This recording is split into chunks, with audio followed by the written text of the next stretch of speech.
I always get the shock when I see that. Every time I see that bald head on the screen. You want to pretty much be about that far from the mic, Brad, just so we can hear you. How's that body transformation going? That's what really want to know. Yeah, you know, again, sorry, man, I only just sent over this morning. No, that's all right, man. It's an interesting read. One, I didn't know you had an XL bully. Yeah.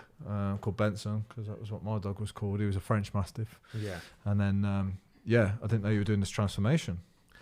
I just thought, let's just do something outside the box. I've been saying for 12, 13 years, you know, all right, let's lose the weight, let's get a six-pack, let's do it, and it's never happened. I thought, right, let's finally do it. So I booked him for a photo shoot in July. So me and the missus are going to do that. Good man. Have you started training? Yeah. So I only started a couple of days ago. So I've eased my way into it. I say eased. I did gym 6 times last week, 6 times the week before. Okay. But yeah. What you're hoping for by July? To be about 15-16% body fat. Wow. What are you now? Oh, I'm 30 plus. So what we got April, May, June, July, 4 months, 4.5 months. Yeah, tough, but yeah, I think I could do it. So you know my background, right? Kind of fitness, and so I'm upset. I love talking about this kind of stuff. Yeah, go on. I love it when a guy challenges himself like that. So I'm just thinking. So you got 4 months. So you're looking at you got a target in terms of weight. So you want to get 30% down to 15. So I don't really rely on the scales. So I'm about 114 kg now. Okay. So anything under a ton, I'll be happy with that. Yeah. You probably have to go more than that as well if you want to hit that 15%. Yeah. The best thing to do, I would advise, is just have the goal of I'm going to get in the best shape possible by end of July. Yeah. Statistically, I'm not sure where you're sitting at, but as long as you're moving in the right direction, that's the main thing. I reckon about 1% a week is what they would say is top end percent body fat. So maybe you're right. Maybe it can be done. All right, mate. I like this. It's like, this is how a goal should be. It's like, can it be done? Yeah.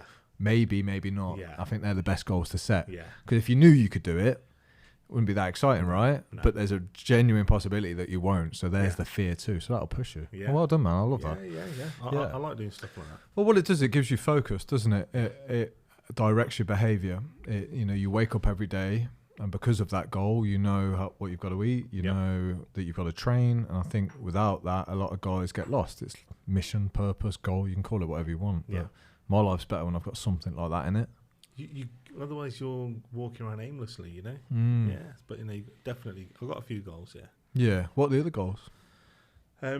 One is business wise.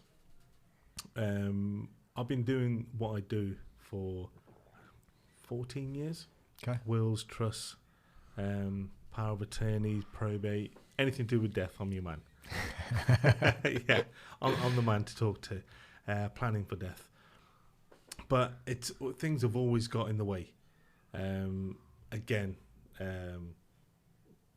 Illnesses. My dad had a big heart attack 7 years ago. Literally walking the kids to school, and he collapsed on the playground.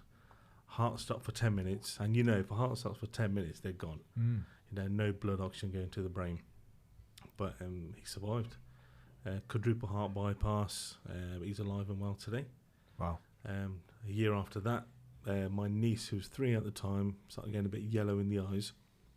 I took her to hospital, and they said, we need to do tests and scans. Did that, and they said, you've got a liver infection, but it's really, really bad. We need to find a donor within 7 days, otherwise you'll be planning a funeral. And it was like, hang on, she's 3. How did she get a liver infection? When you get an alcoholic, their liver deteriorates over time, over 10, 12 years. But hers was worse.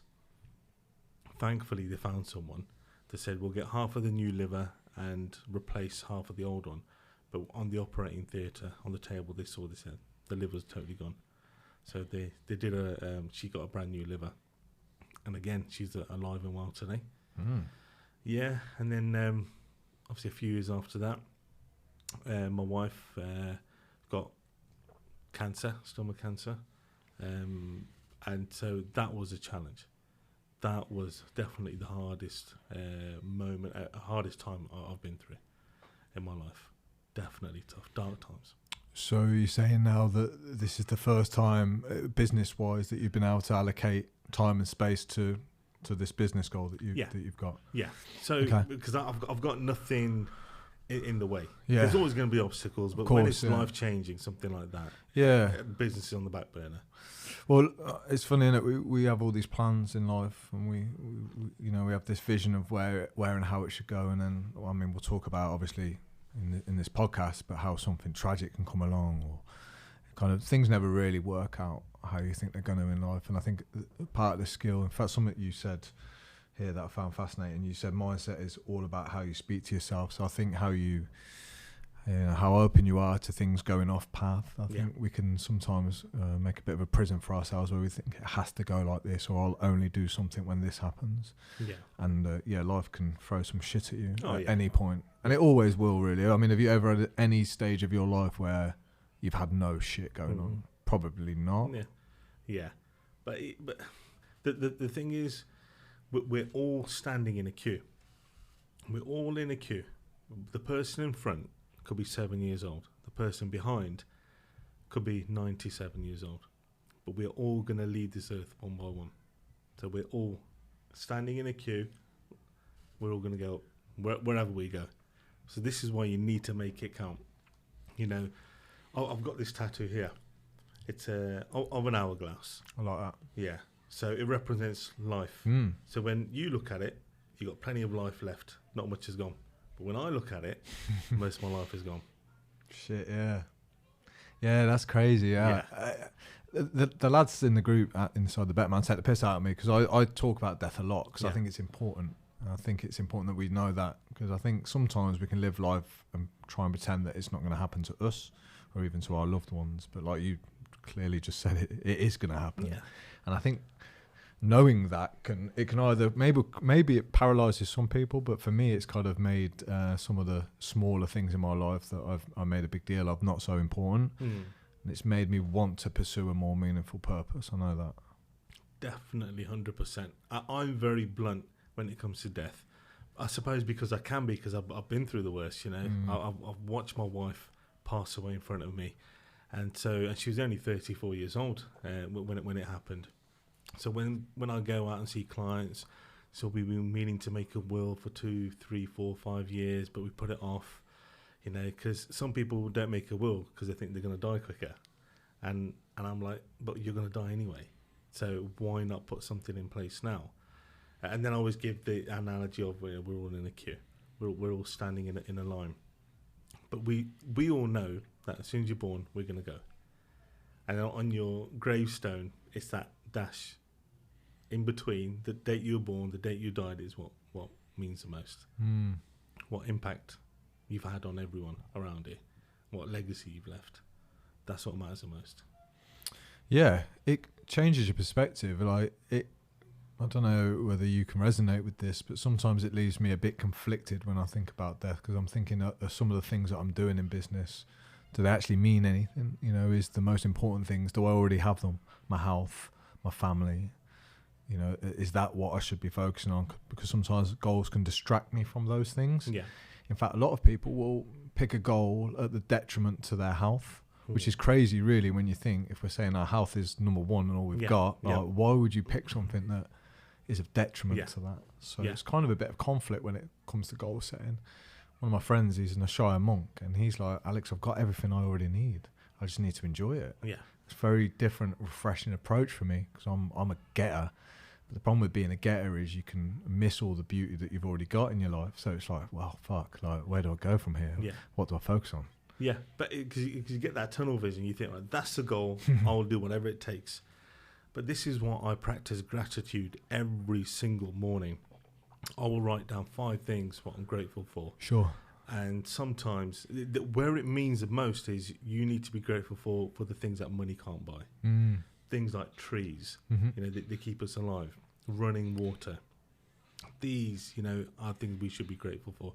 And that keeps you a bit humble as well. Yep. Yeah, but you can still chase the goal, but you got to keep your feet on the ground.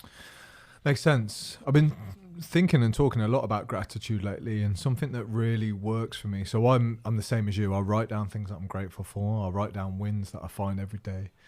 But something wasn't quite connecting with me writing down the gratitude. I was writing it down, but I didn't feel it. So what I've learned about myself is that if I have 6 days of cold showers, for example, that 7th one, that's the hot one on a Sunday, then I'm really grateful for it. And I can think about loads of areas in my life like that. If I'm willing to sacrifice a little bit. So now you're doing this body transformation, right? I'm guessing your nutrition changes. Yeah. You're eating super clean, healthy Yeah. foods. The meal that you have that's probably off record, like, a little bit of pizza or something, man, that'll fucking taste so good. That'll taste, and you'll be so grateful for it because we haven't overindulged in it. And I think we can do that in all areas of life. Sometimes we can take our family for granted and stuff. And you're a good example. Like, that can be taken away from you, can't it? And you'll probably be one of the best people to speak about gratitude because you've had it and you've lost it. And you're probably, perhaps, I don't know, maybe more grateful for what you had now. Because I don't know what it's like to lose, like, my wife or my mum and dad yet. You do. Yeah. And it's like you don't know what you've got till it's gone. Yeah. 100%. And again, I have clients where I do a lot of deathbed wills, where I've had to go to hospital because they've been diagnosed with cancer. They've got 2 weeks left to live. Again, they've taken things for granted, but we need to appreciate the small, tiny things in life.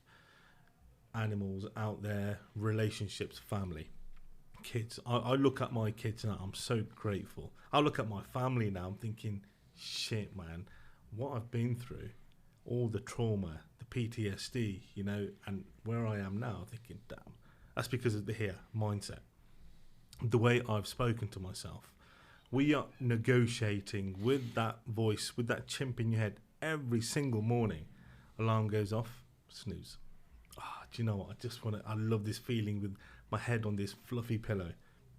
I don't want to get up and go to the gym. It's raining outside, it's cold. But we're constantly negotiating.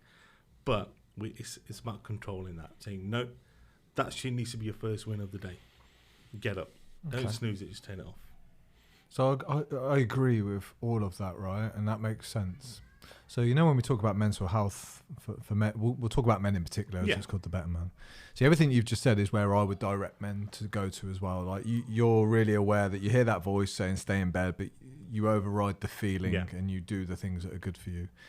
So this is where I get a little bit like, I'm not sure we should be telling men to tune into their feelings more, because the feelings are what keep you in bed. Yeah. It's the power of the mind that gets you out, right? So in terms of that instruction from a man, I'm like, well, maybe you don't listen to how you feel.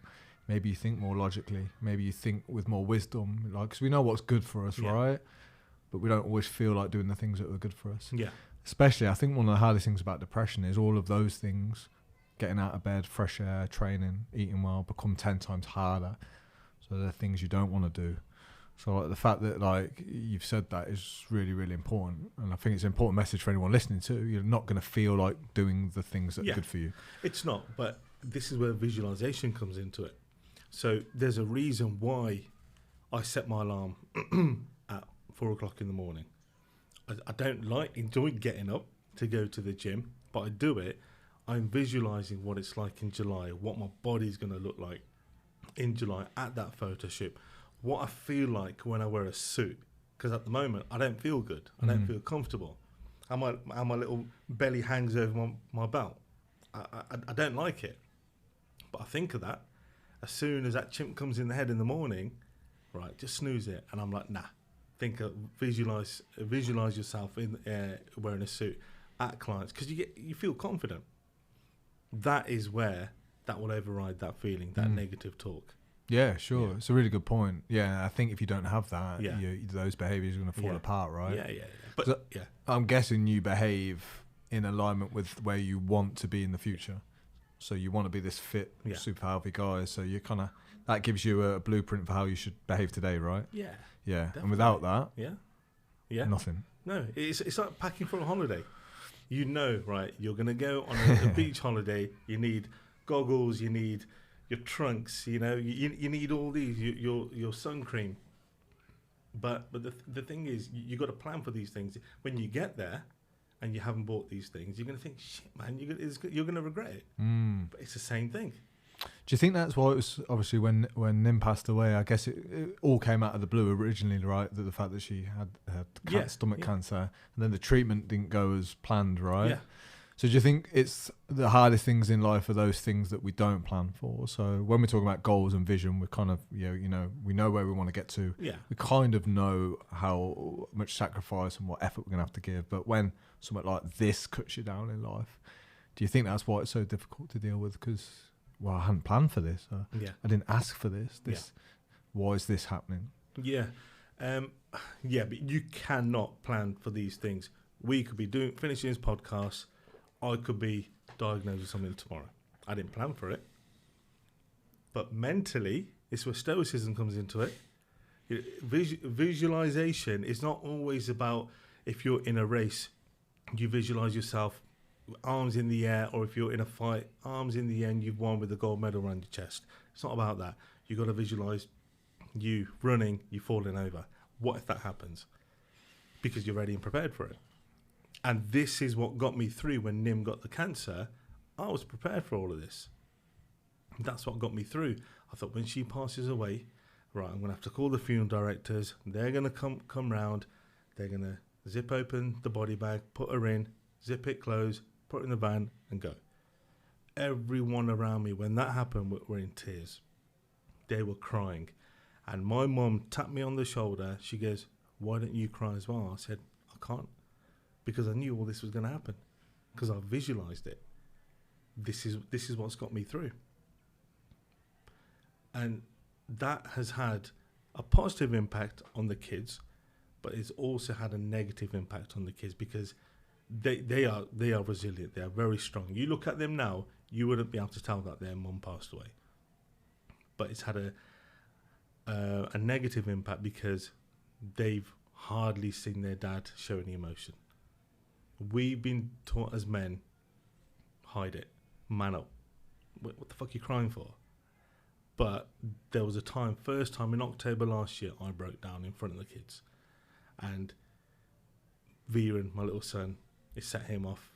Then my daughters set them off. And we had a good old cry.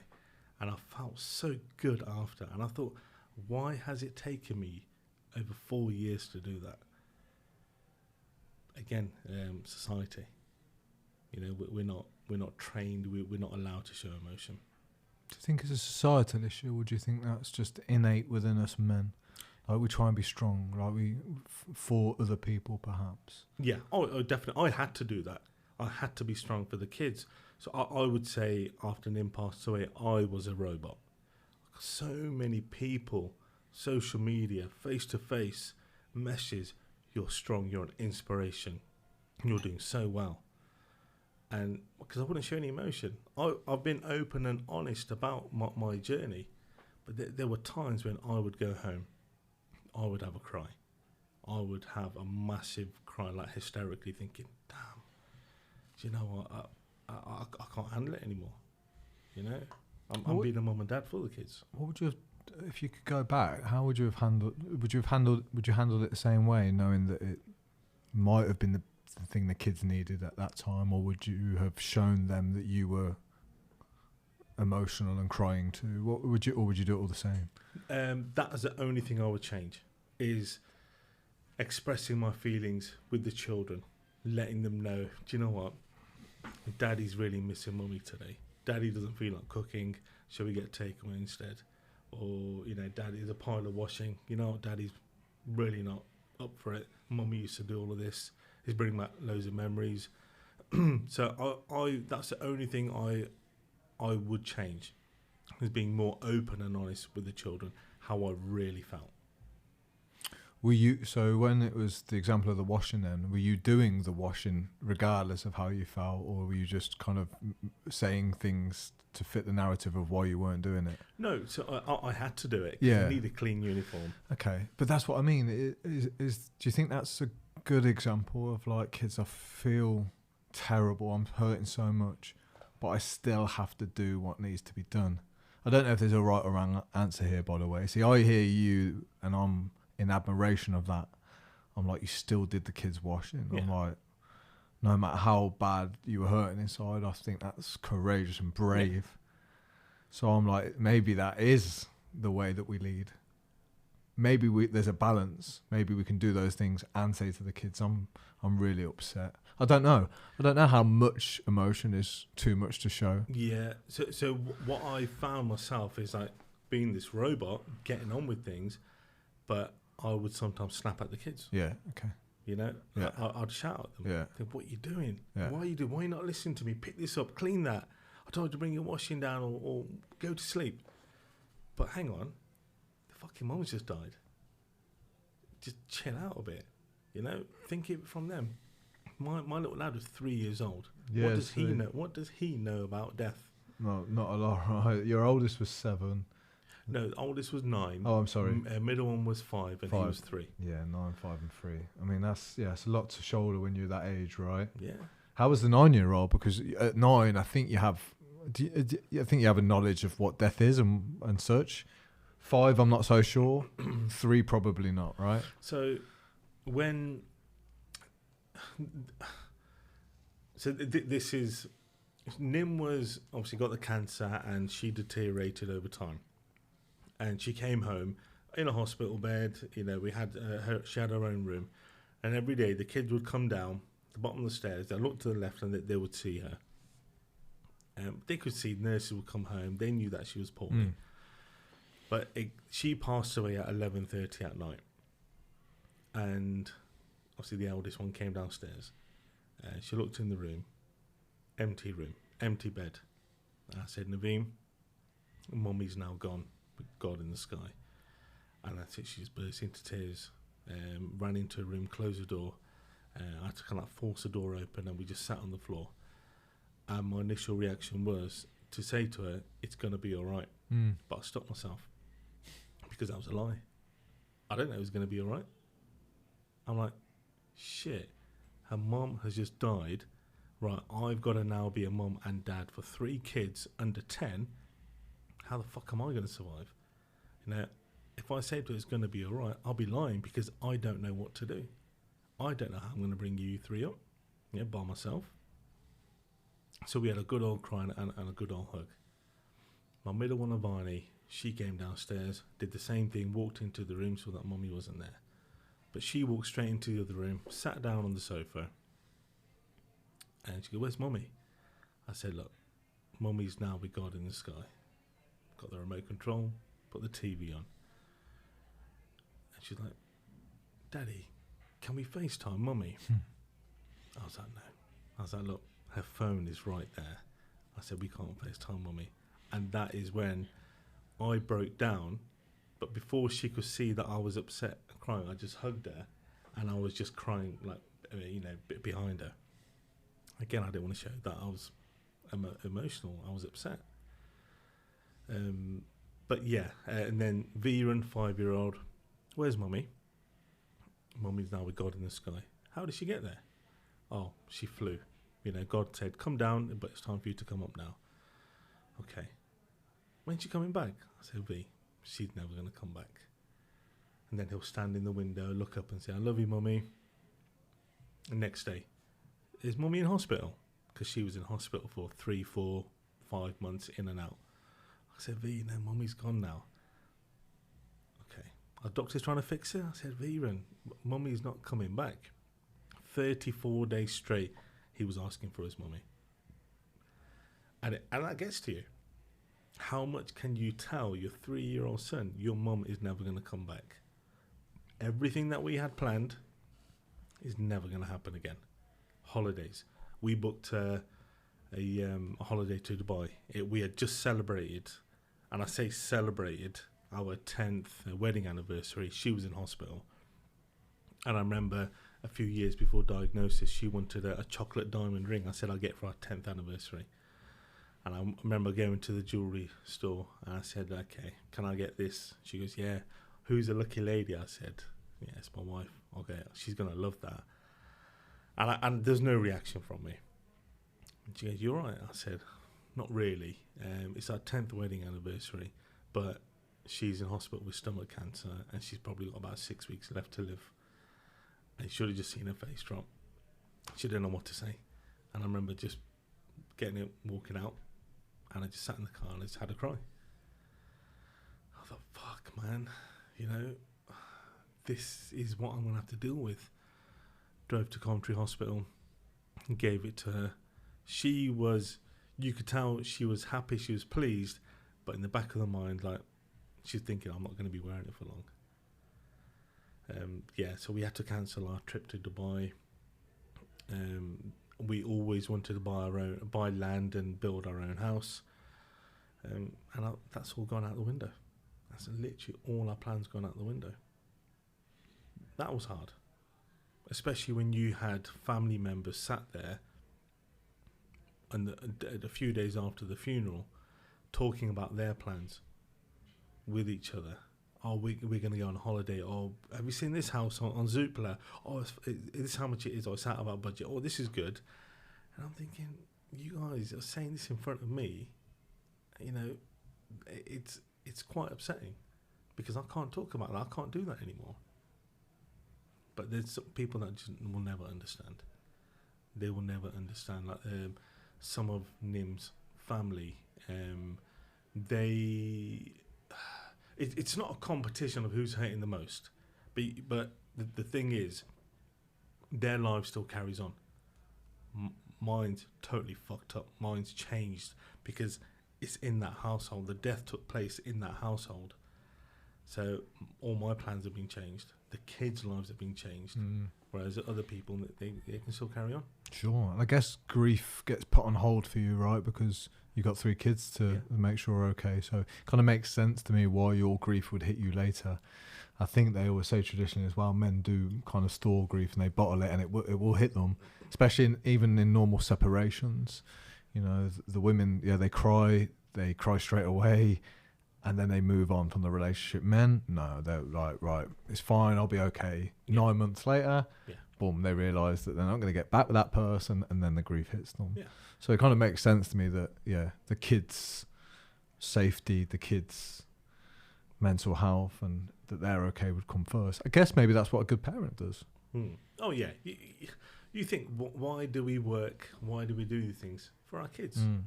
You know, to make their life comfortable. And that's what I was doing, making sure that they were okay. I was putting them first, neglecting myself and my health. But we all know that analogy.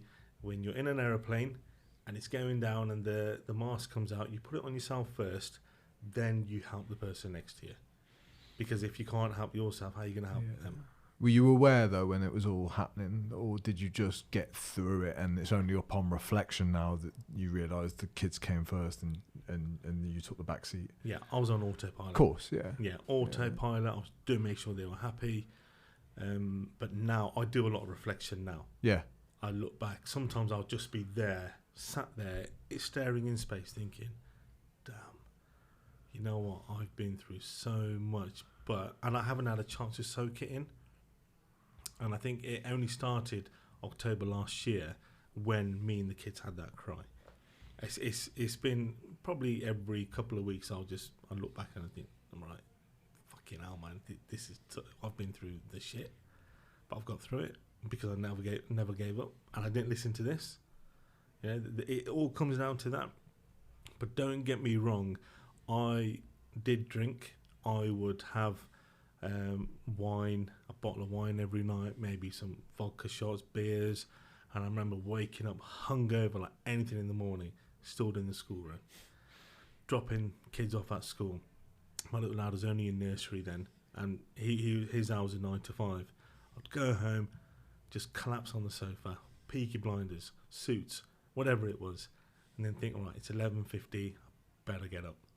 I remember just having my hood on, just ignoring everyone, because all these people are going to be looking at you, thinking, his wife's just passed away. Is he all right? Shall we approach him? Shall we not?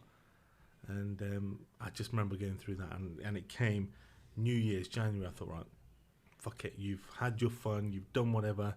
It's time to focus. And it's been up and down. So when you just said you didn't listen to the voice in your head, right, that's probably trying to hold you down, like trying to encourage you to get a drink. When you have that voice, like, and people say they don't listen to it, what did you tap into then? If it's not the voice that you listen to, and it's something deeper, what do you think it is that's encouraging you to do the right thing? If it's not the voice in your head. You mean when, well, after the drink, you mean? Or Yeah, so that voice in your head that, like I say, tells you to stay in bed. Yeah. It tells you to drink. Yeah. It tells you all the things that are not good for you, but somehow you find a way to ignore it. What do you think we tune into then when we're not listening to the voice? Is that a soul? Is that something deeper? Like what's giving us the good advice versus the voice in the head? It's the kids for me. Looking at the kids thinking, right, my wife left me knowing that I'll be able to take care of the kids. Am I a good role model for them? Do I look good when they see me hungover on the sofa? What sort of image is that? Is that helping with their grief? No, it's not. But that's what I mean. You've got those two parts of you, right? One part of you is the guy that was hitting the drink, right? Yeah. Understandably. And then you've got the one side of you saying, but the kids.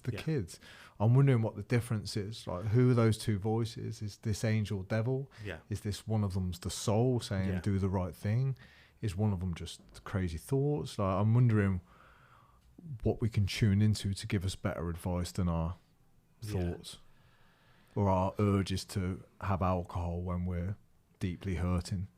So the reason why I think I had the alcohol is because, well, some people drink the alcohol when they're going through grief is to suppress the pain. I was drinking to actually feel the pain because I was so numb. I was doing the opposite. I wanted to cry and I wanted to feel the grief, but I couldn't. That's why I hit the drink. So did the drink allow you to do that? It made you more emotional? It did. Everyone gets emotional after about a few. They do, you're right. Yeah. And it did. But again, it'll be by myself. You know, I wouldn't show any emotion in front of the kids or any of the family members that I was having a drink with. It'll always be behind closed doors. That's an interesting point. I think we perhaps suppress so much that when we drink, we don't suppress it any longer. Yeah. So we might tell the people that we love them. You know, guys are generally good at that, right? They won't say, I love you, but when they've had a drink, I love you. I wonder whether all these things come to the surface when you're intoxicated. Yeah, like they say, truth comes out after when you've had a few. Yeah. It does, doesn't it? It's a strange drug, alcohol. It can... I've kind of seen it work in a positive way for some people too, because it does bring the truth to the surface. Yeah, I think there's an element of time after. So when you've got the hangover, and maybe you've had the night before where you've said some things that you know you've said that you wouldn't say, I think there's an opportunity there to jump on what you've said and pursue it. Or what I think a lot of guys will then do is suppress it back down and pretend like it never happened. I know there's things in my life that I address when I'm drunk that I don't when I'm sober. And I think there's too much fear when I'm sober, and the booze can eliminate some of that fear. It can make me look at things. Yeah. Okay. Do you know what I mean? So it's can be a little bit of like a light that shines on what you need to work on. Not promoting that that's a good way to do it, but I think you're right. It's a good point. Yeah. Well, I mean, like, right now for me, I'm like, nah, like no alcohol. I'm happy with having juices like in the morning, orange juice, fresh apple juice. I mean, the kids will just get the juicer out. It's a pain in the arse cleaning it, right? But again, it's good food, good nutrition going in your body. Yeah. But like with the alcohol, it's just poison. But again, some people need it. I'm not saying it's your life or your body at the end of the day. Well, how old are you now? 39. 39. So where do you think this transition has come from then? So why all of a sudden now? So like you're at that age where you've kind of lived that life, right? Like you're a knowledgeable, you're a wise guy because you've been around 39 years. Yeah. So you know a lot of stuff that somebody of 19 wouldn't know. So why do you think it is now at 39? Are you the guy that gets up and juices versus the guy that doesn't? Or what's switched for you? Because if I don't look after my health, and if I die because of alcohol or treating my body like shit, my kids are going to be orphans. And do you think that's what it is all centered around? Like, death a lot more than anyone, right? You work in that field. Do you think that's what drives our behaviour? So, I'm 38. I know I'm not going to be around forever now, but when I was 19, I didn't really fucking think about dying. No one does. No. At that age. That's what I mean. I'm wondering whether that drives our behaviours. So I've got to be around for my kids. I've got to be around. So I've got to therefore take care of myself. Do you think that's what changes as you head into your 40s and 50s? You know what? It's so I set myself a goal. I've seen this house that I want. Amazing house. I went to view it. I've got this thing called Touch Your Dreams. Okay. You can't afford it, but just go and test drive that Lambo. I love that. Go and have a look at that £1 million house. If you can't afford it, just go, because that will trigger something in here for you to work harder to get that. So you'd go and view a house that you know you couldn't afford? Yeah. I love that. Never thought about that. Yeah. And you just walk around it like you could? Yeah. Because they're not going to say, all right, send us your bank statement. No, of course. Yeah. Do it. Test drive. I test drove loads of cars. It's out of my budget big time, but I've done it. That's awesome, yeah. Yeah. You got to do those things because it relights that fucking fire on your backside. Yeah. And so I've seen this house. Amazing, beautiful house. I'm not going to say where it is because somebody might, buy it. But it's got a indoor swimming pool. But what I would knock it down and build my own. And my vision is that I would, Christmas time, massive round table, because I've got like 5 daughters and 1 son. Christmas time, got the missus and all my daughters cooking. So they're a lot older and they're all married and they've got kids. I'm a granddad. All around the dinner table. The grandkids are in the swimming pool. Me and my son-in-laws are at the bar chilling. Maybe I'm juicing, and they're having a few beers.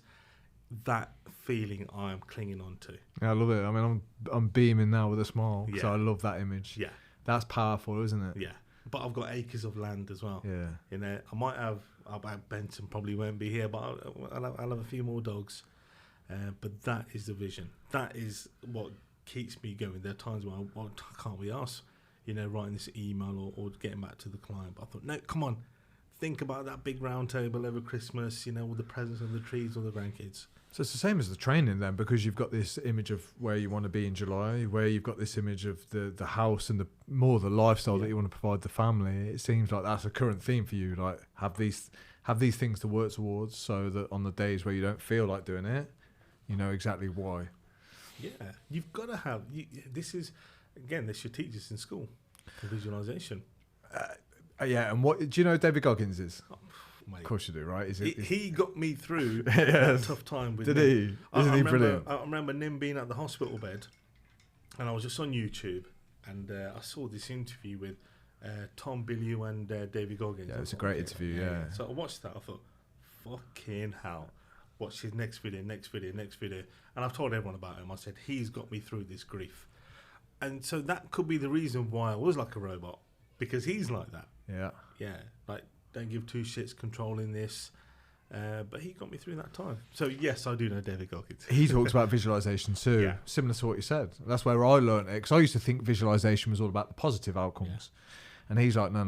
When you're doing that marathon, visualize the cramp in your calves. Yeah. Visualize you wanting to give up. Visualize yourself shitting yourself. Yeah. Visualize everything that could go wrong going wrong. And he said, if you can visualize that and still complete the race, you got a better chance. Because everyone visualizes, like you say, the beauty of crossing the line. Yeah. That running elegantly through these 20 odd miles. And he's like, it's not like that. Yeah. So I think that's a really important point when it comes to visualization. Yeah. But he's a fantastic guy too. You might not want to take everything and try and become like a Goggins. Yeah. But he's a smart, articulate man who can really help anyone, I think, who's trying to increase their mental toughness. I think he's your man to go to. 100%. I love him. You know what? And because of watching his videos, about a year, just about 10 months after Nim passed away, I thought, right, let's do something. So I booked myself on the rat race. Yeah, I know that. Yeah, obstacles, isn't it? Yeah, obstacles. 200 obstacles over 20 miles. Right, I can't even blimmin' run, a couple of miles like back then. I thought, let's train for it. Listen to David Goggins. Let's get through it. We can do it. And it took me a long, long time. Again, I visualised the cramps, and I did get cramps. But somebody, I was lying on the floor, somebody gave me a salt tablet, and it had that, and then it just gave me All the cramps went. I just carried on. How important would you say that physical challenge has been for you in your recovery then from after NIM passing? Was that something that you used to build yourself back up? I used to chat a lot of shit. You know, I used to say to her, right, today's the day I'm going to eat clean. I'm going to get that six pack. Just you wait. I'm going to get that six pack. And it's that feeling now, thinking, fuck man, she's never going to see me get a six pack. And again, that's another boost, another fire lit up, you know, a bit behind me. Think, right, do it for her. You know, she never used to say it to her, but she's not around to see it anymore. So do it. It's really helped me in my life, the gym. It's really helped me. It's helped me become a stronger man and a better man. Yeah, it was the tool I used because there was times where I just felt so weak and pathetic and useless. I used the gym as a bit of a guiding light. Same. Saviour. It's like when Nim was ill, she was going through all the treatment. I was 17.5 stone, but my obsession then was the gym, weight training, running. So we got Newbold Common Hill. Yeah. Heart attack hill. Yeah. It's fucking horrible, mate. So I wore a 10 kg weighted vest. I went up and down 16 times. Yeah. Sick, man. And again, that was my saviour. And I remember at the gym, I was on the pec deck, and I just burst into tears. I'm thinking, man, Nim is really ill. She's not going to make it. But I'd rather be on the pec deck or holding the bar than being at the bar with a pint in my hand. You know, so, and that's what they say. They say people's going through depression, they got antidepressants. It's the same chemical you release when you're at the gym. Well, I think they've proved that it's more powerful now, the reaction that you get from training. But I'm not sure how much information is accurate. The problem with antidepressants is, and again, I don't want to pretend like I know what I'm talking about when it comes to medication, but they make so much money that it would be devastating to a lot of these companies if everyone suddenly stopped taking antidepressants. It would destroy so many businesses. So I'm not sure there's really great intentions to get people super fit and healthy and off medication. It's a big farmer's fee, It is, but I know deep within myself that exercise has been the best thing for my mental health. I think the challenge for me now is I rely on it very heavily, and I think there's other areas of my game. I think we've used the word like mindset and mental strength. I think there's other ways to develop that outside, because there's only so much you can do as a man physically, and when you start to get into your 40s and 50s, it does diminish your physical best. You're past your physical best, so you need to rely on other things. So that's what I'm practicing now. Like, you know, how can I build my inner strength? And training has always been my route, but now I'm looking at things like meditation, and fasting, and just things that I can challenge myself in different ways, because the gym's quite comfortable for me now. It'll become comfortable for you. It's just normal to go and train hard. It's normal to put the miles in. So I like to look for things that aren't normal anymore. Yeah. It's like meditation. I tried meditating. Oh man, it's so hard. It's difficult. Really tough. I've got a great instructor though. He made it easier for me when he said, "Your problem is, Alex, you're trying to do it right." He said, "There is no right or wrong. That's why you're messing up." Because I used to think it was you had to sit there and not let thoughts. And he's like, no, you can let the thoughts come and go. So he kind of taught me well. But I have just started to notice the benefits of meditation, because I'm very busy. I hate, if things are quiet, I get a bit restless. If there's no music on in the house. Or there's nothing to do. I can't sit there with nothing to do. Oh, mate, you want to come to my house? Oh, mate, yeah. You never get that. Obviously, like after Nim passing away, I've remarried again. And so I've got 3 kids. And Palm, who my wife is now, she's got 3 kids. So it's mayhem. Yeah, I can imagine, man. Yeah. But people will see, now you got 6 kids. In the mornings, it must be really, it's been manic. I was like, do you know what? It's not, because we've got the morning routine on lockdown. Wake them up once, 6:30, 6:40. They'll get ready, they'll breakfast. Like Via, and he's 7. He makes his own scrambled eggs now. Class. Easy. And I could take Benson out for a walk. How big's a bully? Mate, he's big. Is he big? Yeah. So my Benson was about 80 kilos, I think. Yeah? Yeah, but he was a big softie, by the way. Oh, he's soft. Yeah, people get it wrong. Like, they see these big dogs. my sister's got this little Boston Terrier. It's about 7 kilos. He's the one you need to watch out for. Yeah. Whereas Benson was this big brute. Big. He wouldn't hurt a fly. Well, not quite true, but he was good as gold. Yeah. So he's too soft, my Benson. Yeah. Literally, like the window cleaner knocked on the front door. He goes, "Oh, clean all the windows. Hope you don't mind, but I let myself in the back. I'll give Benson a good old hug and a cuddle." I was like, he didn't even bark once. That's quality. Yeah, he ain't no protection dog. Yeah, yeah. It's mad. So the obviously when you remarried, one of the things that kind of like jumped out at me from one of the interviews you did was what Nim said before she passed away. Yeah. And she was like, "Promise me that you'll never remarry." And like you said, you comply at that point. Your wife's dying in front of you. You're going to comply.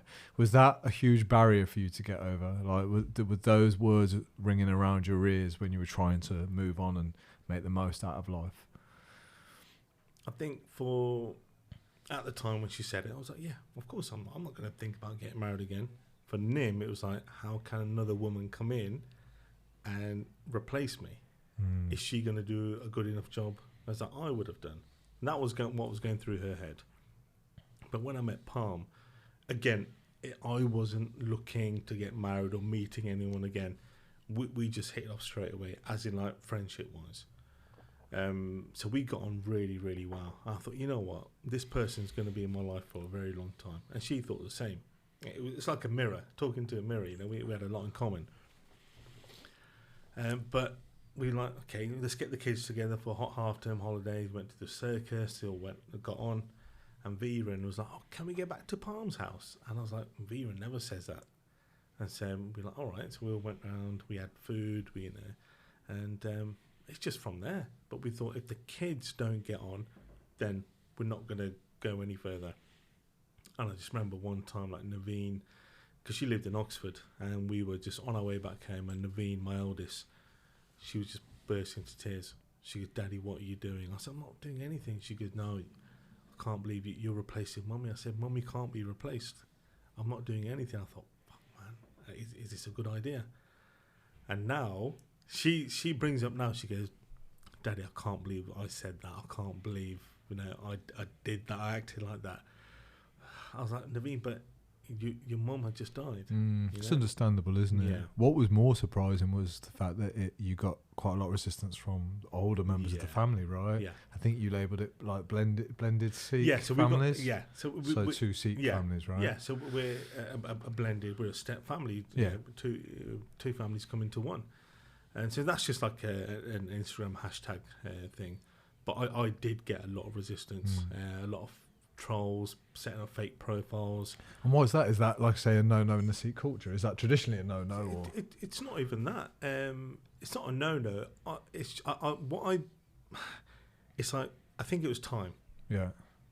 I remember someone from Nim's family saying, "What, you found someone already?" And I said, "Hang on, you point out on a calendar when it's okay for me to." I was going to say, well, when is it okay? And so we can't. Do you know Simon Thomas's? Yeah. So I had him on the podcast. Oh, and he got similar. Yeah. But then, that was my reaction. More like, when is? Yeah. Long enough. Yeah. But he got similar kind of stick or whatever you want to call it, or judgments. Mate, I got a lot of shit for it. Yeah, I like to try and think that I have empathy for both sides here, and I can understand why certain people might have those opinions. I don't think they're right, by the way. So, all right, so when you say you've got empathy for both sides, what's your reason for having empathy for that side? 'Cause I think they're hurting. Yeah, I think it might feel like maybe Nim might have been forgotten, which is not true. Yeah. It wouldn't stop me from pursuing what was in my heart. Yeah. But I try. And by the way, I can say this as an outsider. Yeah. If I'm in it, I might be like, fuck you. Yeah. But I think that's how I try and view things now in all circumstances. I'm like, doesn't mean I think they're right, but I understand why they might be feeling like that. Yeah. But it was like, "Oh, you're replacing her." I said, "I'm not replacing her. One, she's never going to come back." Sure. And one question I asked one of the family members is, "Did you expect me to be single for the rest of my life?" And they said, "Yeah." I said, "But I'm bringing up 3 young kids, girls especially, so they're going to come to an age when they're going to start their period or going to need help. you know, as they develop and so on. So, you know, they need that female figure. Yeah, it's interesting, isn't it? Why people would prefer you to be single and the kids not to be around a family environment. It's interesting to me why people's beliefs would take them there. Yeah, I'm not sure why.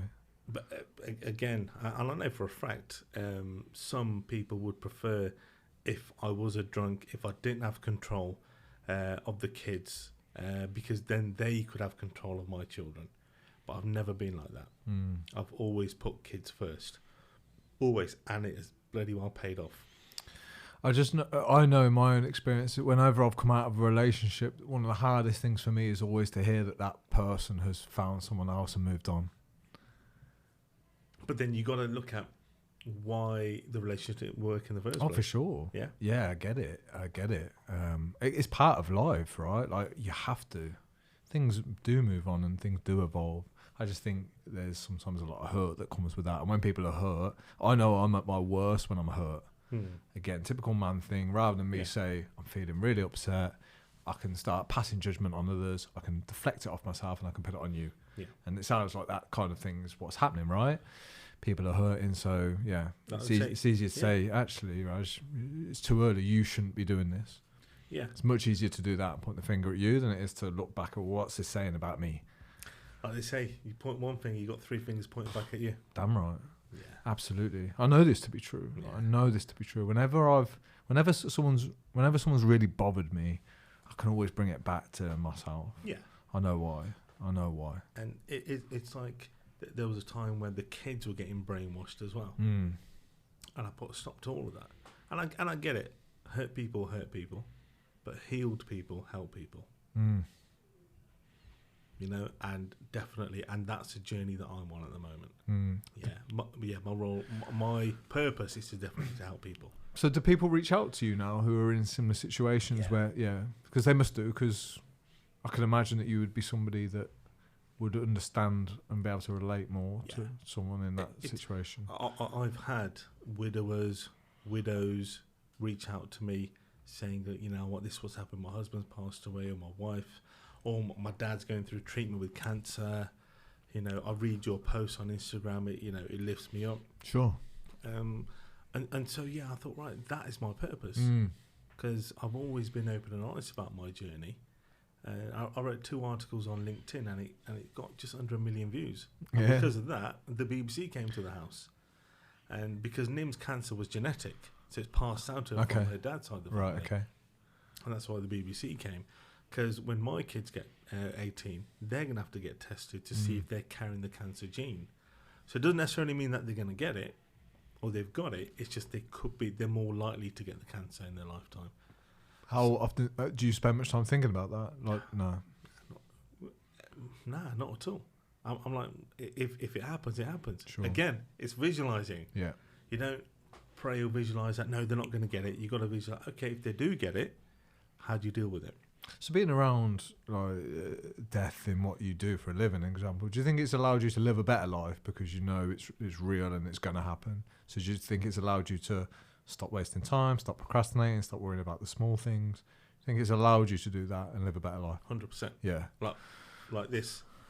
If I'm typing away, I think just one more email. Stop procrastinating. The next time you see me, I'm going to have the same frigging tattoo. Do it, mate. Honestly, I think that's brilliant. Honestly, it's a constant reminder. I want it where I see it. And on my car. So, Nim, when she woke up January the 1st, 2018. She goes, do you know what? I worked so hard. I want to treat myself to a red Range Rover Evoque. I thought, right, let's do it. I was on Auto Trader, sending her links on WhatsApp. 5 days later, she got diagnosed with the cancer. So she never got the car that she wanted. And so I needed to upgrade my car a few years ago. And I thought, right, I drive a lot, be sensible, get a Q7, Audi Q7. I thought, fuck that. I'm going to go for the Audi SQ7. Right, it's fucking 4 litre, 440 bhp.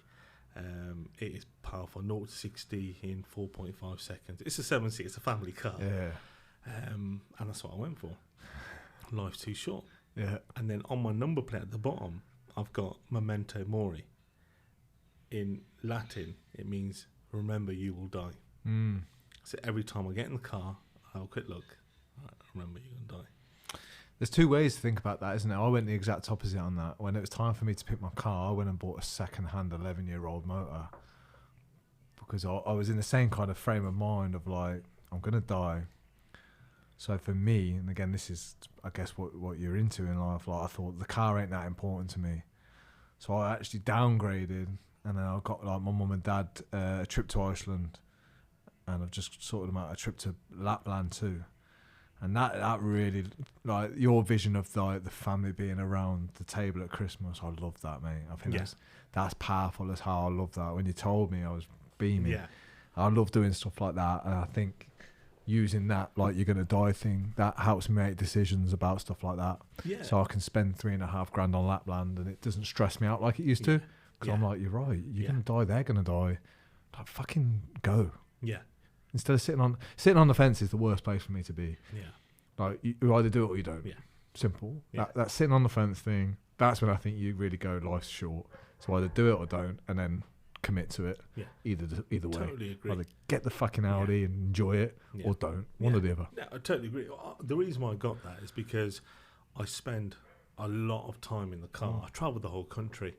In November, because obviously I've got my location on my phone, so Google tracks everywhere I go. I did 150 hours in the car in November. Yeah. So, I do about an average 2,500 miles a month. I thought I need something comfortable, something powerful. And that's why I got it. And I love the fact that you bought your parents, that trip. You sacrificed a car, Yeah, sacrifice quite a bit actually. Yeah. It's because, well, that's what parents do for you for your entire life, right? You all know this. You sacrifice a lot of stuff so that your kids can live a better life. But we didn't always have the best relationship, so I kind of feel like I'm trying to make the most of it. And so I have every Thursday off now, and I spend time with them. We have coffee, we have breakfast together, because they'll be 70 next year. Yeah. So again, there's that weird anxiety around me that I know they're not going to be here forever. They're fit and healthy, touch wood right now. But I know what I'll regret, and I'll regret that if I don't do it now when they pass. So I'm like, right, Alex, spend time with them. It means less money for the business, but that's where, like, if you know your values, you can kind of make the decision and be okay with it. Money comes and goes. Sure. And you can always make more, right? Yeah. You can always make more. But that relationship with the way I see that is 70, do you say? They're 70 next year, 70 next year. So what's the average life expectancy? 82. Yeah. So you got 12 Christmases left with them. Yeah, and that's life expectancy. So some people don't live out a very nice last 6 years, for example. So you should never assume that they're going to be fit and healthy. They might, people get ill. People can't move, and people get cancers. And, people start to have knee replacements and can't get upstairs. And so I'm thinking, so Lapland was something my mum always wanted to do. So I thought, I'm going to get it now for them while they can. So that drives me to work. Yeah. And like you say, when you can't be asked to send those emails, which is pretty much every day for me, I hate sending emails and shit. I fucking hate it. Hate sitting on that laptop, actually. But it's shit you got to do sometimes. You have to do it. Yeah. You have to do it, is to spend that time with the parents and treat them. My dad turned 70 last year, and I bought him a car. Nice. I thought, I've always wanted to buy him a car. Feels good. Wanted to buy a car, and he loves it. Yeah. Absolutely loves it. Yeah. And it made me so happy and filled with joy inside. It's good to give back to them, isn't it? Because I know about you. I don't know what your upbringing was like, but my mum and dad did sacrifice a hell of a lot. Yeah. Same with mine. Some people I talk to, they've had a shit childhood. I've had a really good childhood. All I remember is being sunny, heat, playing football non-stop. My dad was always up working, but he was there. Same with mum as well. School-wise, kind of left me to it. But I don't remember anything bad about my childhood. Yeah. The only thing that I didn't experience in my childhood was being encouraged to step out my comfort zone. So I was very protected to the point where I didn't do much when I was young, because if it was scary or I didn't want to do it, I wasn't encouraged to do it. So I didn't learn how to swim till I was 30. I never did anything physical when I was young. So I was always allowed to pick the easy route. Yeah. And that actually really went against me, because when I turned into a man, I realised how scared I was of everything. So then I had to learn myself how to toughen up. So I went to the doctors, and my heart rate was so high because I was so nervous about everything. He said, "Here's some beta blockers, and they slow your heart rate down." I thought, I'm 16. Should I be taking beta blockers? So I didn't. Yeah. And I found ways through training. Yep.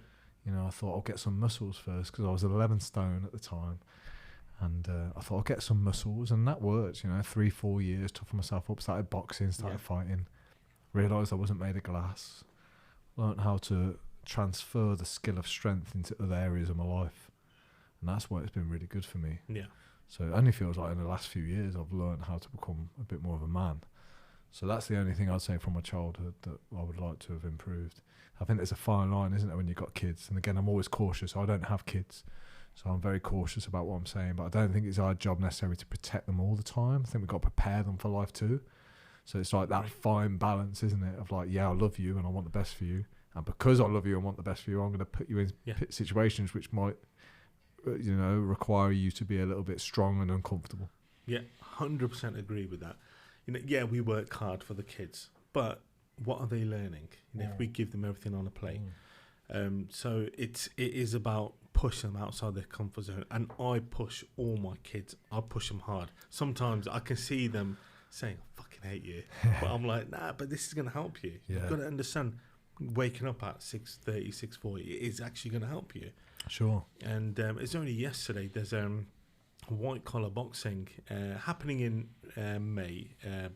April, but it's a bit too soon. But next year, I thought I'm going to train my little lad. So he'll be 8, 9 next year. Right. I thought get him to do it. And I've been speaking to the promoter. He goes, "Yeah, there is another lad. We can pair them up together." Cool. Does he know about this yet? Yeah. I was is he all right with it? I was like, "V, do you want to do it?" He goes, "Yeah, oh, cool. yeah." So I showed him a few videos. He's like, "Okay." Yeah. All right. It made a bit of a man of me, that. I stepped in a ring at Red Corner and had a bit of a charity match there, and it was terrifying, but it was really good for me. Yeah. Yeah. Oh, mate, honestly, so Palm did a white collar, sorry. Okay, I'll get mine. Yeah, white collar boxing. So she did that a couple of years ago. Yeah. It's not easy. No, it's terrifying. I mean, you've got an audience of a few hundred people as well. Yeah, it's not easy. So she did that a few years ago, so obviously before we met. And just on the weekend just gone, she did a novice powerlifting competition. Savage, yeah. 115 kilo deadlift. And everyone's like, right, it's your last final lift, 115. You lifted that with ease. Yeah. And now she looks back, she thinks, fuck, man, I should have done more. But training at the gym and training in front of a crowd is different. Sure is. Different. Yeah. No, I like that. It must be hard for a parent if, let's just say maybe their upbringing hasn't been smooth, for example, and then they have a position where they can make their kids' upbringing a bit smoother. It must be a hard line to get right of like, well, I want my kids to be looked after and safe, but I also need to prepare them for what's coming in life. Must be a difficult thing to balance. I'm more on the other side where push them, go. Grow. You need to grow as a person. Yeah. So our eldest Aisha, she's just doing her GCSEs, and she's 16 years old. Once that's done, she's going to fly out to New York by herself and meet family there. Yeah. And it's just to get that experience of traveling alone. And me back then, I was like, when I was 16, I thought, man, I can't do that. Yeah, sure. But it's going to help you grow as a person. Yeah. It's going to help you grow. Yeah, I did that too, actually. I was trying to think of other examples. Yeah, traveling alone was good for me. Jumping on a plane on my own, learn how to navigate, things like that. So yeah, it's definitely an interesting concept, and I'm not sure where men, or if enough men have that attitude now. So I think when you're a youngster, your parents are pretty much responsible for how much challenge you get. So for the age of, I don't know, 13, would you say, perhaps, something like that? Maybe even 15, 16. Once you become responsible for your own actions, you kind of have to have that mentality about yourself. Mm-hmm. So our example now is you're doing a photo shoot. Yeah. So you're kind of in charge of yourself, pushing yourself. Yeah. I do things like that all the time too. Yeah. So I think at some stage we have to take responsibility, don't we? I think a lot of guys don't have that. So they seek comfort all the time. Netflix, poor food, spending too much time on their phone. I think it's a difficult stage to get out of, but I think the healthiest thing a man can do is almost parent himself and say, right, you've been spending way too much time on the couch lately. Do you don't think it would be good for you if you got yourself into shape? Yeah. And I think that's a skill that I'm not quite sure how we educate men, that stepping out of their comfort zone is good for them because it's scary. They need something bad to happen to them. Yes, you're so right. I've spoken to some amazing psychologists, psychotherapists, and no one has the answer for this. How do you encourage a man to change without something terrible happening to him? And no one's had the answer. I do this because I had a breakdown. Yeah. Somebody wants to lose weight because their doctor told them they were going to have a heart attack and die. Yeah. I'm like, how do you get the guy in the middle that's in a bit of shit, but it's not that bad? Fucking good question. It's a hard one, man. Yeah. Again, I've written all these articles online because I went through that with him. I'm looking to do a podcast stroke. I just have a little group for widows and widowers. Sure. It's because what I've been through, because I had to go through that. Well, that's the interesting thing. So if you get into badass shape, right, and you get your photos done and you look incredible and you trace it back, you could even say it's, Nim's partly responsible, right, for your driving force. Isn't it crazy to say to a guy that, like, because I went through so much suffering, this is where I found myself in this great shape? Yeah. I'm not sure whether you can teach that with words, or can you, or do you have to experience it? You have to experience it. You can learn the theory, but you got to do the driving practical. Do you think you'd have punched me in the face if, during your grieving, when you're crying and you want Nim to come back, and I'd have come to you and I'd put my arm around you and I said, but life's going to be better for it. You're going to get in great shape. Do you think you'd have just gone, like, get the fuck out, get out of here? Do you think you're ready to hear those things, or do you have to heal and then do what you've done and then sit and reflect and go, actually, my life is good now despite all this terrible things that have happened to me? So people have asked me, have I done any counselling? I've said no, because the counsellor, unless he is a widower, unless he's got 3 kids, I'm not interested.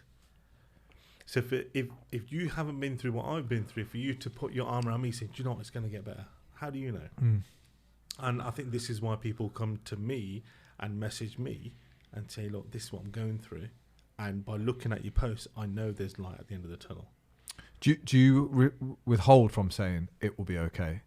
Like, do you always give someone that hope and reassurance, or do you hold back from saying things that might not be true? Yeah, I tell them what works for me. Okay. I said, just don't give up. Just keep going. You are going to go through shit, but don't listen to other people. You just do what's right for you.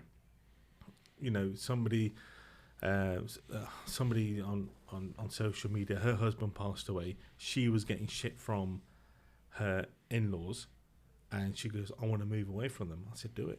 She goes, but I've been told no, stay, because your kids aren't going to have a relationship with their grandparents anymore. I said, but you got to put yourself first. She's moved away, and we checked in with each other a couple of days ago, and she goes, the best decision I made. So I tell him from my experience what worked for me. I haven't taken any antidepressants for depression or anything like that. It's about the gym, but the gym might not work for some people. Yeah, it's interesting, isn't it? The grip that family and their beliefs can have over certain people. And I've seen people almost just feel like they're free once they've had that conversation. Oh, yeah. They literally divorce their family. Yeah. Brave thing to do, or at least maybe have the courage to stand up to certain members of the family and say, actually, this is my life, it's my family. Yeah. Like, back off kind of thing. Oh, yeah. You have to do that. And I know for a fact their family members are now looking in, thinking, do you know what? He's made the right decision. Look how happy the kids are. But they'll never come back to me and say, we're sorry, we gave you shit. We're really sorry. We shouldn't have, said any of those things or brainwashed the kids. It's that ego thing. But I know for a fact they're looking back at it and they can see he made the right decision. Yeah, well, I guess all that matters is whether it sits right with you, right? Like, you made the right decision. It's my fucking life, man. Yeah, sure. Yeah. And that's quite empowering. Like, just that, what you said, it's my fucking life. Like, that's some good self-talk. Yeah. Because we forget that sometimes, don't we? We spend so much of our time and energy trying to, like, please everyone else and keep things steady and Yeah. do what we want or what we feel like we're kind of wanted to do. Yeah, it's. I know myself. I know my body. I used to push through the working day, flag at the end of it. But now, if I'm tired, I will have like a 15, 20-minute nap. Never used to do that because I know that's going to be good for me.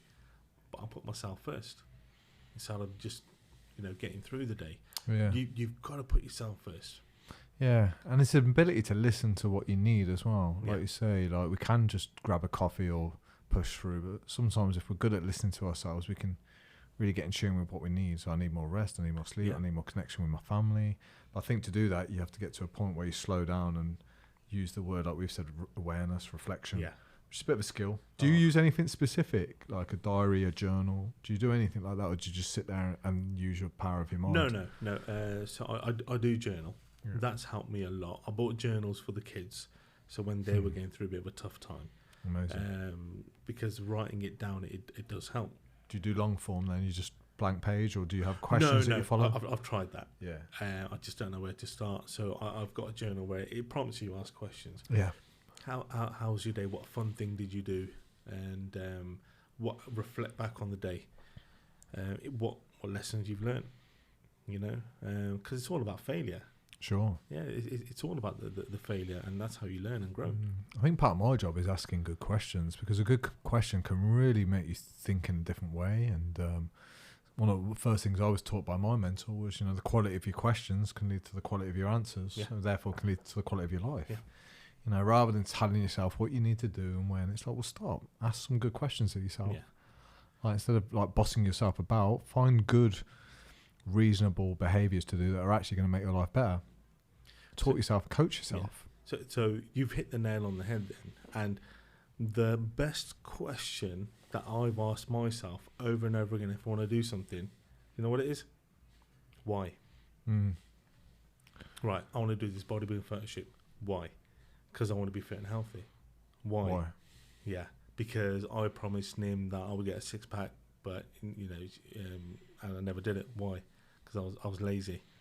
Why? Because it wasn't a priority. It always comes back to why. Anything that you want to do, why? Because then you get that connection. That's what wakes you up in the morning. You set your alarm. Instead of snoozing, you think, right, okay, why am I doing it? Because of this. Because you've had that self-talk with you. And then the journaling reinforces all this for you in the morning, right? So Yeah. it's a bit of extra fuel to the day. Yeah, so my morning routine, 4 o'clock, I get up. That's fucking insane, dude.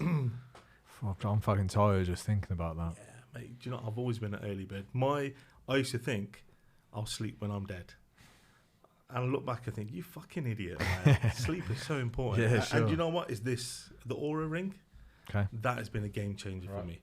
So I track my sleep. So I'll look, see, have I had a good sleep? My REM, deep sleep?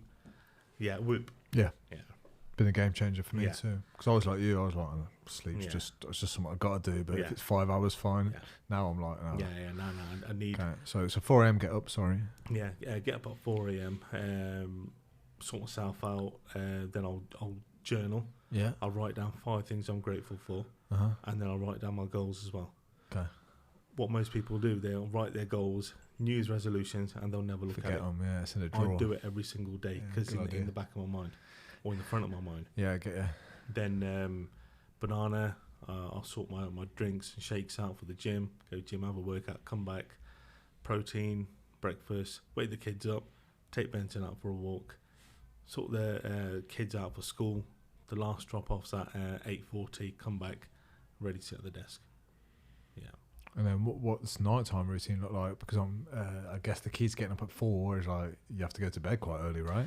Yeah, we're probably the only parents in the world that go to bed at the same time as the kids. you know. Wow. Oh, that's cool. What time do the kids go to bed? So we send them up, the younger 3, we send them up at 8 o'clock. Yeah.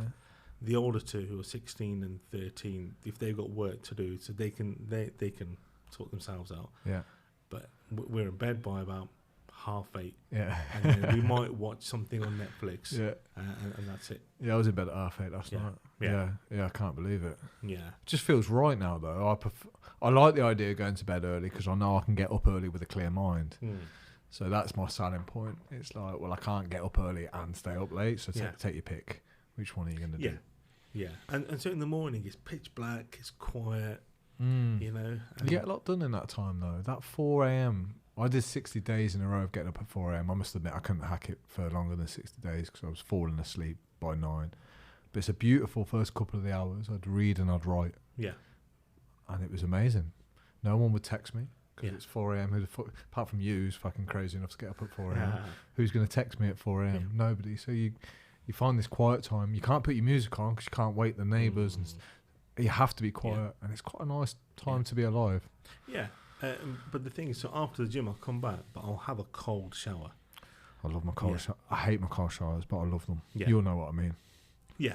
They suck every time. Man. Yeah. But I don't, on the 7th day, I don't have a hot shower. Do you know? It's just cold. 7.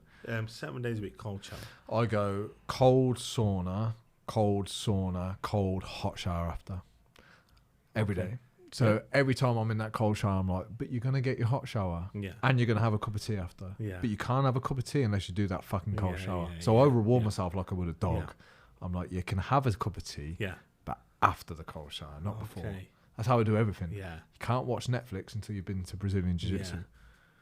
So that's how I do it. It worked well for me.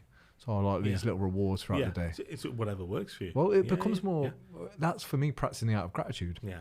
Earn it, and then it's more special. Yeah. Have you ever had a brutal session and your breakfast after tastes amazing? Yeah. Whereas if you don't, you slob about and then you have your breakfast, Yeah. doesn't taste the same. No. Doesn't taste the same. Absolutely not. Or if you've had gym in the morning, you've worked your balls off all afternoon, you come home and then it's family time for an hour. Oh, that hour with your family, you're like, it just feels beautiful. Yeah, definitely. So that morning routine has definitely sorted me out. Yeah. Sorts me out throughout the whole day. Yeah, I'm with you. It's important. Yeah.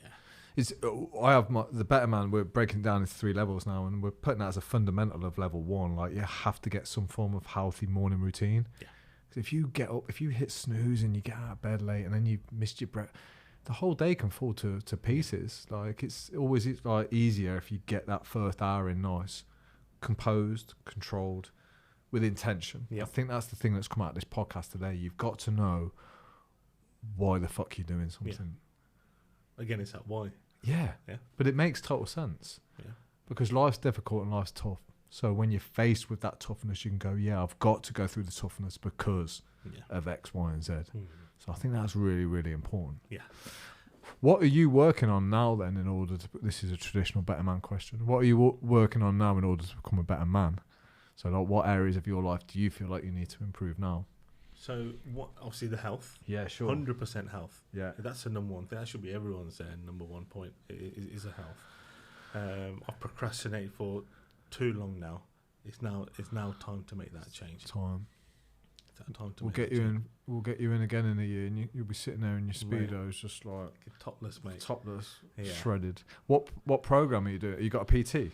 I've got a PT. Cool. Are you doing a split are you doing traditional like chest and triceps, back and biceps, or? Yeah, so mixing it up a bit, because he's figuring out what works for me. Because chest and bicep, tries, and opposite muscle groups doesn't work for everyone. Okay. But I've been training with him for a couple of years, so he knows my routine. His name's Will Smith. No way. Yeah, Will Smith. I think I might know. Where's he train? Where are you training? Well, it was barbell in Warwick. Oh yeah, yeah. But now he's pure. Okay. So he's just qualified. Is he a big lad? Yeah. Yeah. So he's just qualified for the Britain's Strongest Man. Yeah. That must be him. Yeah. He's a bit of a unit, right? Yeah. Fucking massive kebab legs. Man. Yeah. So he's probably got you doing quite big lifts, like bench. No. Oh no. Okay. Well, because with the missus, yes, because she was obviously doing the competition. Powerlifting. Yeah. For me, I'm at that age where I'm not interested in lifting heavy because of my joints. You know, I want to be more supple and more flexible. Okay. And so that's what I'm working on. So like sledges, running, pulling. You know, nice. All of that. All the horrible stuff. Yeah, but again, you have to go through that stuff. I love it. Yeah. I love coming out of that gym sweating. Yeah. Knowing I love that feeling of I'm stronger than I was an hour ago. Yeah.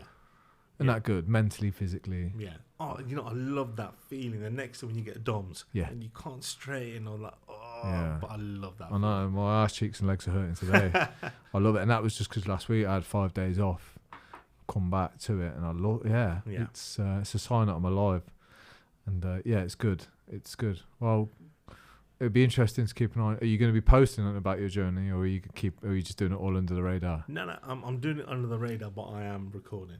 Oh yeah. So yeah. when it comes July, I'll post something out. Okay. When you say you're recording, what do you mean? As in, like, I'm doing videos of me cool. waking up in the morning. Oh yeah. My journey and stuff like wicked. that. Meal prep.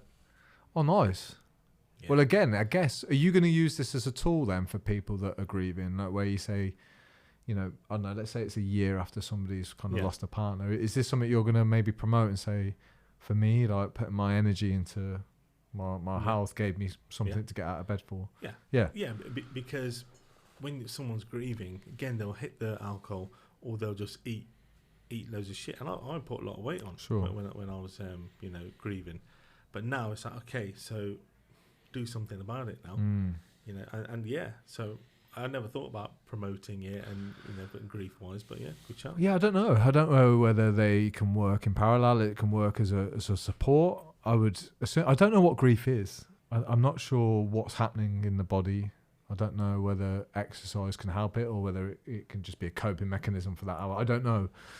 But I logically, it tells me it's good to have something in your life to work towards other than focusing on the grief. But again, I guess find balance, right? You don't want to pretend that hasn't happened and bottle it, like we said, robot mode.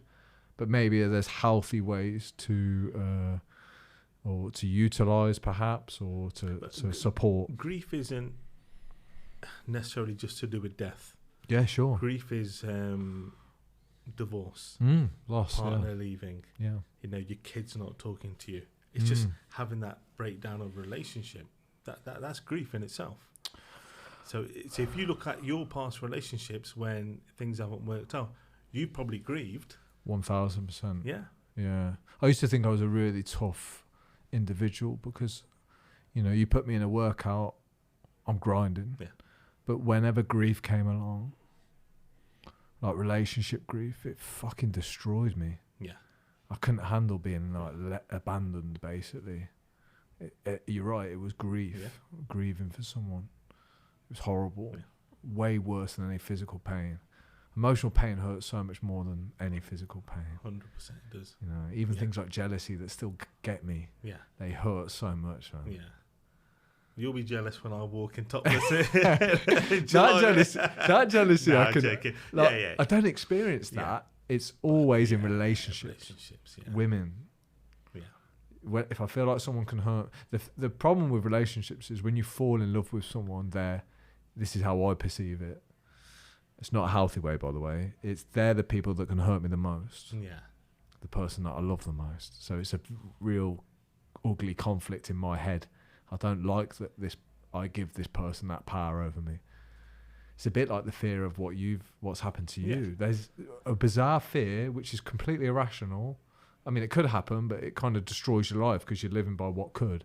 But like even the fear of falling in love with someone and then them passing, I'm like, I don't know if I could handle it. But the thing is, I can't control that. I know, and that makes sense. Like you say that, and I'm like, yeah. But there's still some fucked up underlying fear for me that I'm like, I'm not sure I could handle it. Yeah. I doubt myself too much. Don't know if I'm strong enough to deal with all that grief and raise 3 kids. Interesting, okay. Yeah, and maybe you would have doubted it too. Maybe you just had to go through it. Yeah, maybe you just find a way. Yeah. But I think the thought, which is what fucks me up, which is where meditation would pull you back and go, stop. Stop thinking about that. That's what's causing you the pain. Yeah. It's not even happened. Might not happen, might not ever happen. Yeah. But the thought of it happening is like it's happening. Yeah. So I get it all, but putting that into real practice and being present and having that attitude of like, I can't control it, I'm all aboard. But living that is another skill. Yeah. So you're allowing the chimp to take over. That motherfucking chimp is the big fuck off gorilla. Do you know what I mean? He's got me, but it's only in that weird area. Yeah. Relationships, some fucked up thing from young, I'm sure, Yeah, probably. No, it is, yeah. It's definitely held me back in life. Yeah. Yeah, to the point where, like I say, I'm 38 and single now, no kids. So when you talk about that family vibe, I'm like, I'm chuffed for you, but I'm envious at the same time. I'm like, I would like that. Yeah. I want that. That sounds great. Yeah.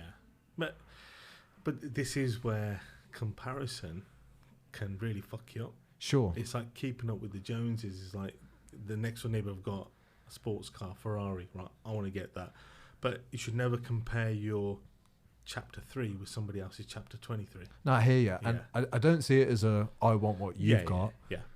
And the car thing would never bother me. Yeah. But that feeling that you described. Yeah. And it's envious in a not trying to take it away from you. Yeah. I want you to have it. Yeah. But I would like it too. Yeah.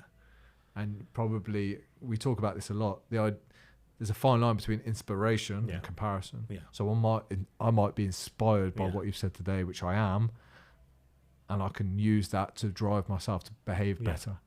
If I compare, then I might fuck myself up. Yeah. But for what you've said today, it can inspire me to try and get my own shit sorted so that I can have the family round the fucking log fire at Christmas. Yeah. So the question is, right, you know what you want, right? So what are you going to do to get that family around the fire? Yeah. But then there's a thing of trying too hard, isn't there? So you've said it with Palm, like you weren't looking. Yeah. It just so there's an argument as well. Everything's paradoxical in life. Like sometimes with relationships, the harder you look, it don't happen. You stop looking and guess what? The woman of your dreams comes along.